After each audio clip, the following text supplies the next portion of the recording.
Boa noite a todos. Aos amigos do Midrash, eu gostaria de falar em nome dos amigos da Universidade Hebraica de Jerusalém. Eu, durante muito tempo, no ano passado, eu fui presidente dos amigos da Universidade Hebraica de Jerusalém, aqui no Rio, e também membro da Junta de Governadores da Universidade. E já conheço a professora de uma vida anterior dela e de conversas que nós tivemos várias vezes na Universidade em Jerusalém. Para não me estender muito e passar logo para a professora Elior, precisava dizer a vocês que ela é chefe do Departamento de Pensamento Judaico e leciona a cadeira de Misticismo Judaico. Da última vez que ela, da primeira vez que ela veio ao Brasil, ela veio dar uma palestra na PUC e também deu uma palestra para nós no âmbito dos amigos da universidade. Eu perguntei sobre o que ela falaria para o meio não acadêmico. Então ela deu uma série de assuntos que ela fala normalmente em Israel e no exterior, em vários lugares onde ela lecionou. E na listagem ela mencionou subitamente Cabala. Eu dei é isso aí. O pessoal vai adorar. E a resposta dela, que ela me deu por telefone, foi for all the wrong reasons.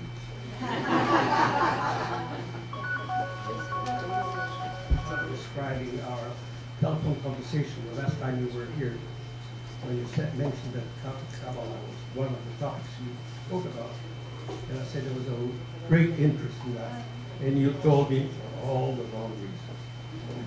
Então, mais uma vez, ela veio entre nós e novamente ela vai falar sobre Kabbalah. Eu paro por aqui e passo o microfone para ela. Muito obrigado por terem vindo hoje.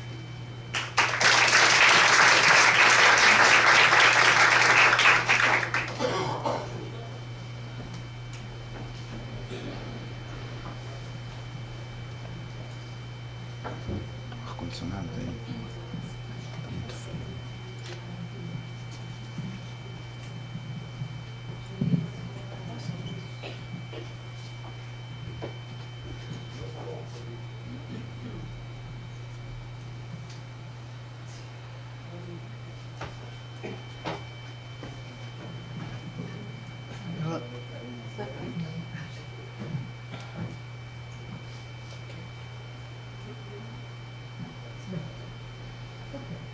Good evening.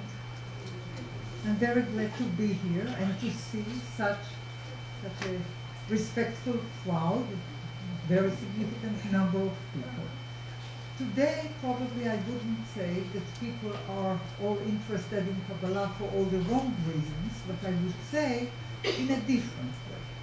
People are interested in Kabbalah as part of the New Age. Whether New Age is good or bad, that's a question of judgment. However, I would like to make a distinction. I'm going to talk on the history of Kabbalah, not on Kabbalah today. Kabbalah today, as any other branch of Jewish creativity, has new faces, has new dimensions. I'm not going to judge anything, I'm just saying that every part of Jewish creativity always is on the move. You know the word halakha. It's derived from the word, halakha is the Jewish law, as I'm sure many of you know. It is derived from the word to walk, just to walk, lalechet. The halakha, the law, when it was invented, meant to say that the legal written tradition has to be interpreted according to the changes of history and the changes of circumstances, and so is every other branch of Jewish creativity. This point is of great importance because I would like to explain what's the difference between Kabbalah and Halakha, and I would like to say a few historical notes, how did it all started and when and where, and whatever I would say has no bearing on the Kabbalah today because of one reason. The definition of Kabbalah is, first and foremost, Kabbalah is a literature of the vanquished, of the losers, of the exiles, of the banished. It had been invented by people who couldn't master their destiny in the real world, and they desired to enhance their experience with new meaning, with different vista, with different perception. And because of that, and only because of that, I say that Kabbalah today is not similar to Kabbalah in the past, because people today, thank God, are not in exile. People live wherever they wish, and that's very fun. It's part of the post-war world. People are free in the Western world. People can live wherever they want. They can change places. They can go from place to place. That had not been the Jewish destiny until 1948. That should be remembered. Because what people do today is part of search of spirituality, which is very nice. They are interested in variety of spiritual quests, which is excellent. But that is not what Kabbalah was about. And I would like to make this difference because the definition of Kabbalah, and I will repeat it one more time, Kabbalah is a literature. It is a literature, it is a literature, it is a literature. It is not a personal quest. It is not a quest for spirituality. It is a literature of the vanquished, of the losers, of the persecuted, and of those who went on exile against their will, that they enjoyed no liberty. The only freedom the Jews that had was the freedom of exegesis, the freedom of study, the freedom of interpretation. And that is true in every field of Jewish creativity. Let me make a general note for all Jewish history. It's important to remember. The Jews were unique in three things. They believed in freedom. From the book of Genesis, the Jews were told by God that every seventh they have to take a rest. Every 7 days, every first 7 months of the year, there are 7 holidays. Every 7th year, that's a follow year, and every 7/7 of years, it's a jubilee. You don't have to remember, just remember the principle. Holy and rest and not work is sacred. While work, it is a punishment, it is an obligation, but it's not sacred. How do we know that? There is no punishment for anybody who doesn't work. You don't want to work, you may hungry as much as you wish. There is no punishment for not working. There are heavy punishments for those who are not resting. You have to rest in the Sabbath, you have to rest in the 7 holidays of the Torah, you have to rest from work in the 7th year of the follow year, Shemitah, you have to rest in the Jubilee year. This is of great importance because those 70 days of rest every year were days of public literacy, public convocation for reading. So people who had 70 days of public reading, of public convocation of literacy, managed to transmit their memory and their literacy and their holy text from generation to generation. Just reflect on one point. The Jews were always a small minority, always. They were always a tiny nation in comparison to all the great nations that surrounded them. Nobody is speaking Assyrian today. Nobody is speaking Babylonian. Nobody is speaking hieroglyphic Egyptian. Nobody is speaking Hittites or Assyrites. All those were great people, and they had great kingdoms and great armies, but they didn't have the two things that the Jews had. 70 days of literacy every year, 70 days of rest and public literacy, in which they had to impart the communal memory from generation to generation. So this principle of freedom, freedom 70 days for all the members of the community with no difference, which make equalization between all the members of the community, because when you do not work, you are equal. There are no employers and there are no employees. There are no masters and there are no slaves. In the 70 days of rest every year, 52 Sabbaths and 18 days of the holidays, all members of the community are free. All of them were exposed to public literature, public literacy, public education, and all of them had participated in the communal memory. Now, if principle number one of the Jewish community, wherever it was, that there are 70 days of literacy every year, 70 days of rest, which are called 70 days of holy freedom, Moadei Dro, holy days of freedom, 70. The word 7 in Hebrew is Sheva. The word Shvuah, which is oath and covenant, is Shvuah. It's the very same word from the same root. Sheva is 7. S-H-E-V-A, Sheva is 7, the number 7. Shvuah, S-H-E-V-U-A, is covenant. It is oath. The oath and the covenant between God and his people is based on those eternal cycles of freedom, of rest, in which literacy is being celebrated and communal memory is being imparted. Now the next principle, which was absolutely obligatory, there was no choice about it, that was the precondition to live in a Jewish community, to have those eternal sevenfold cycles of liberty. The second principle, which was abiding, was that all male children had to be educated to read. That was the only society in the world that had compulsory education from the second millennia before the Common Era until today. Nobody thought that children have to be educated. It was completely unheard of. But when God spoke to Moses, sometime in the 13th century before the Common Era, he had told him that the Torah, the Jewish law, has to be transmitted to all the children of Israel in all ages, but that refers to the male part of the community, not for the female part. The female part of the community are welcome to participate as passive listeners. The male part of the community are obliged and were obliged to study, to read. I cannot exaggerate the importance of this point, because compulsory reading or compulsory education, and in antiquity reading and writing were not the same, those were two separate things. Reading was holy commandment. Writing was a professional skill reserved for the Levites' tribe. But we leave now writing aside. I would like to mention reading. Reading was compulsory. Every child, every boy child, from the age of 3 to the age of 13, was obliged to learn to read in Hebrew, only in Hebrew.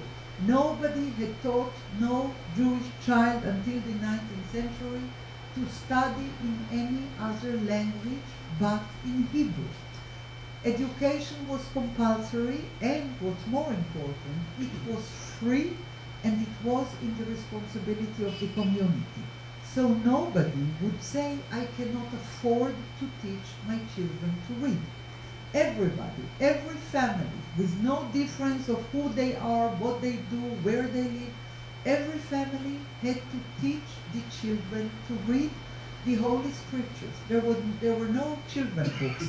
They were learning to read the Torah, and they had started from the hardest part, from the book of Leviticus, which is about sacrifices and temple rituals and things which are very far from the daily life of anybody. But that was the reading portion that education had started with the book of Leviticus.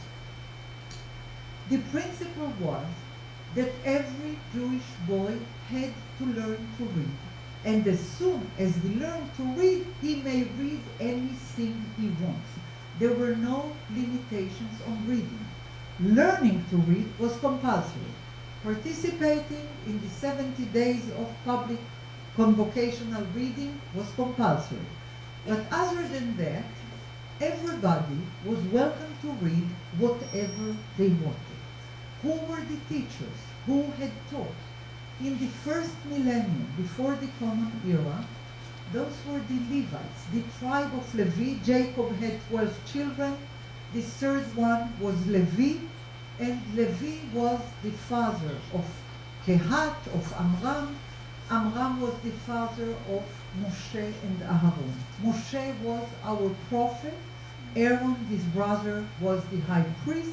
And from Aaron onwards until the end of the Bible in the 164 BCE, that's the last biblical book written, the high priests were in charge on the literacy of the community, and all the priests and the Levites, the children of Aaron, the children of his brothers, and his children were the teachers of the community. 1 week a year, they would have to serve in the temple, and 1 week and half a year, they would have to serve in the temple, and 1 week in the second half of the year, they would have to serve in the temple. But the other 50 weeks of the year, they had to teach the Torah to the children of Israel. Thus, literacy was part of the Jewish people from days of old. Compulsory literacy, but completely free. Free, you didn't have to pay for that 1 penny. All public education for boy children were under the responsibility of the community, and it didn't cost a penny. So nobody would say, I cannot afford the payment of tuition. But the Jews were the only ones who were teaching all their children. That was the start of anti-Semitism, together with the fact that they were the only ones who had 70 days of freedom every year, without negotiating about it. That was built within the biblical law. The first documents of anti-Semitism from the 3rd century BCE are starting by why you Jews work 70 days less than us, the pagans of the Hellenistic world in Egypt. Why you work 70 days less than us and you are doing better economically. Why your children knows to read and ours don't. Apparently you had a pact with the devil. I mean, that was the interpretation.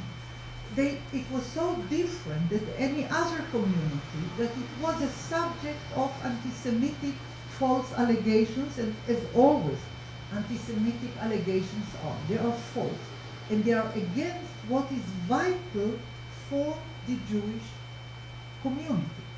Now, that being said, that was only introductory remarks. I want to explain what had happened in the course of history. For 1,000 years, there was a temple in Jerusalem.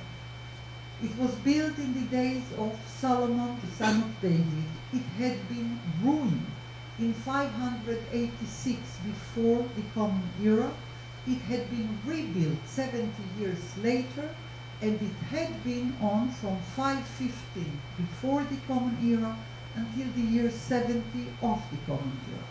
So more or less, for 1,000 years, there had been a temple in Jerusalem. Jewish mysticism starts at the very day that the first temple had been destroyed. The first temple, as I said, had been destroyed by the Babylonian king Nebuchadnezzar in the year 586 before the Common Era. That's the beginning of the 6th century before Christ. So we have an ancient story of the temple being built at the 10th century, 9th century, 8th century, 7th century, 6th century before the Common Era, many centuries, and then it had been ruined, destroyed. Jerusalem was under siege, a long siege described in the book of Jeremiah and the book of Lamentations, and the Jews are commemorating the destruction of the temple until today. It was in the 9th of Ab, and although it's 2,500 years story, the Jews are still, observant Jews are still commemorating it by fasting, by not eating, by sitting on the floor, by reading the scroll of Lamentations, and being very sorry about the destruction of the temple. Now, I said that at that very moment of the destruction, Jewish mysticism had started. Why is that? Because the prophet Ezekiel, who was a priest, who had been expelled by The Babylonian authorities, together with the other priesthood and the nobility to Babylon, had had a vision. He was standing on the river, on the Kebar Canal or Kebar River in Babylon, and he had a vision. That's recorded in the book of Ezekiel, in the Bible, very interesting. He was a priest, maybe a high priest. He had served in the temple in Jerusalem. At the most important day of the temple was the holiday of Shavuot, the holiday of weeks. Why? That was the holiday of resuming the covenant between God and his people. It was 7 weeks after the departure from Egypt in days of old. There were many important traditions about this central holiday of the temple. Ezekiel in Babylon, at the day of the Feast of Shavuot, in English we call it Feast of Weeks, or we call it, there's another name, Pentecost. At that holiday, he was in Babylon, and he was mourning the loss of the temple. He was very sad because he remembered the high holiday carnival or festival of the Feast of Weeks. And there was no temple in Jerusalem anymore. There was no priestly service. There was no holiday of pilgrimage, as the Bible is indicating. He was very sad. And while he was in despair, he says, the heavens were opened and I had seen divine visions. In his visions, which he described in detail in the book of Ezekiel, he had seen the heavenly temple. Now, that was a moment of importance. He had been told that what had been ruined on earth is existing eternally in heaven. In the middle of the first temple, there was the Holy of Holies. Inside the Holy of Holies, there was a structure that was called the chariot of the cherubim. The cherubim are some kind of legendary figures. They had wings, they were supposedly animated, they were able to speak. We don't know much about them. They are described in the Bible. Moses had seen them, Ezekiel had seen them, David had seen them. But after the temple had been destroyed, Ezekiel is being shown that the heavenly chariot of the cherubim is in heaven. So what was lost on earth and would never be recovered again had been shown as eternally existing in heaven. That's the beginning of Jewish mysticism, and it is called the mysticism of the chariot, of the divine chariot. For Hebrew speakers, Torat HaMerkava. Merkava is divine chariot of the cherubim. Like the full sentence is, I'll say it in Hebrew for the benefit of those of you who knows Hebrew. In the book of Chronicles it is said, ולתבנית המרכבה הקרובים זהב, לפורסים ושוחחים על ארון ברית אדוני. And to the paradigm of the chariot, the cherubim of gold are hovering their wings above the ark of the Lord. That was described in the days of the temple. There has not been cherubim and chariot after the year 586 before the Common Era, because as I said time and again, the first temple, which was glorious and beautiful, had been destroyed completely by Nebuchadnezzar, and all the gold things there were taken to Babylon and never to be seen again. But the priest prophet Ezekiel had started the mystical tradition by asserting that whatever is lost on earth exists eternally in heaven. He didn't make it out of his mind because many generations before him, nearly 800 years before him, Moses had been shown the pattern of the golden chariot. We are told in the book of Exodus that God had shown Moses this chariot, this pattern of the chariot of the cherubim which is the heart of the temple, which is the divine place, the Holy of Holies. And he told him that he should instruct his nephew, Bezalel, to make this divine pattern into human artifact, into human sacred artifacts, which is known as the chariot of the cherubim. Now, all what I want you to remember of all of that is the following. The temple chariot, which was lost on earth, had been transcended to the heavenly temples for 1,500 years. The only kind of Jewish mysticism was chariot mysticism. It was not letter mysticism, it was not numbers mysticism, it was chariot mysticism, which was transcended by poetry. The priests who had served in the first temple had been described as angels who are serving in the heavenly temples. So thousands of lines of poetry, we call it temple poetry or angelic poetry or sacred poetry, thousands of lines of poetry are describing the eternal temple worship in heaven, not on earth. It's all in heaven. And it is doubled by 7. If on earth there was one temple, and there was only one temple, in heaven there are 7 temples. If on earth there was one golden chariot of the cherubim, in heaven there are 7 chariots of the cherubim. If on earth there were 24 groups of priests and Levites who were serving week after week in a pre-calculated scale, in the heavenly temples, there were 7 times 24 groups of angel priests who were serving time after time after time. Now that was the situation. And from the 6th century, before the Common Era, until the very end of the 12th century of the Common Era. It's called Heichalot literature. Heichal is temple in Hebrew. That's the name of the temple in the Bible. Heichalot literature, the literature of the temples, which most of it is poetical transmission of the beautiful, eternal, divine worship in the world of the angels. There are no practical dimensions to it. There are no applicable dimensions to it. It's entirely imaginary, it's entirely compensatory.